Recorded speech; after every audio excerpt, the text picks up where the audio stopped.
Talking about that, so saying what I have to say because I care about you, what is something you wish someone told your brother at the very start of his journey that you just wish he went, light bulb, yep.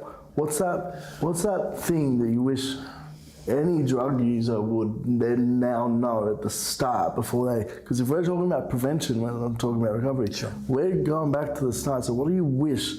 Maybe someone's driving to a party tonight and they're thinking, I might get on the gear for the first time, right? What do you wish they knew? What is something or a bit of advice that you wish they knew at the start before they even went to it?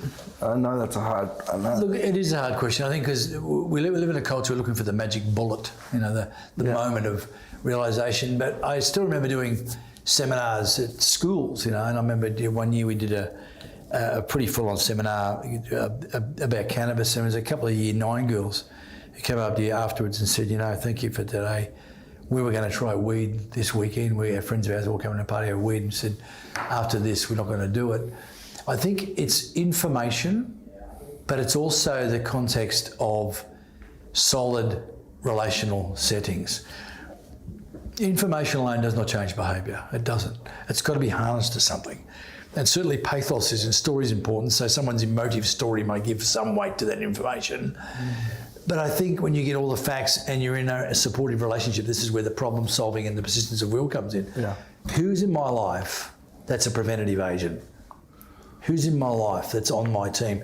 And this is the problem with peer pressure. And we know now from the science, by the way, that positive peer pressure and negative peer pressure work. We see the negative peer pressure all the time. It's called, you know, social contagion, the pathogen of drug use. Look, it's all pitched well, like, you know, hey dude, you know, come on, this is, this is you blaze away your problems. Yeah, you know, a chemical timeout from reality. You know, there's all this kind of rubbish, and those kind of toxic environments in a party environment. Now we know from a lot of the evidence that most people who uptake drug use, as you initiated at the start, from trauma, it's about 7 to 10%. But 44 to 72% of people who engage with substance use do it because a friend offered it to them and they were curious or wanted to have fun. So it's a hedonistically driven, peer pressure, meaninglessness kind of driver that steps people in. Now, if this was like gaming and pornography, which both, and gambling, they can all shift the epigenome the same way that drugs do, but drugs do it instantly. Yes. Whereas gaming and porn, and they're shocking things, and obviously gambling can do the same, that works in the same part of the brain, but they can take a little bit longer. You can have one session on a high-end THC, crystal meth, coke, Eckie, whatever, you know, go down to K-hole and all of a sudden your life's undone, you know, and you're rewired instantly. And of course, the younger you start, the developing brain, up to the age of 32 now for men, is the argument, is horrendous. So the younger you start, the greater the risk of permanent damage, or even dependency and or addiction moving forward. So the Humpty Dumpty dilemma, you've talked to me about this off camera. What is it?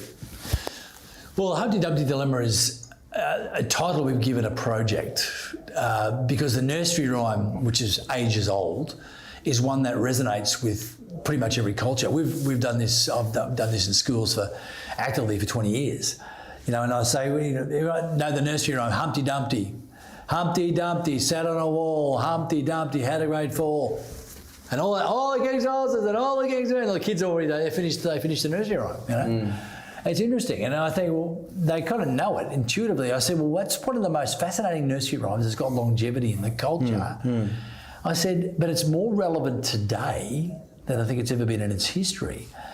Because this generation today, right now, these kids today, Gen Z, Gen Next, whatever you want to, the label you want to give them, arguably, in the Western, first world West, at least anyway, the most longevity appropriating, productivity potentialed, health realising, actualising,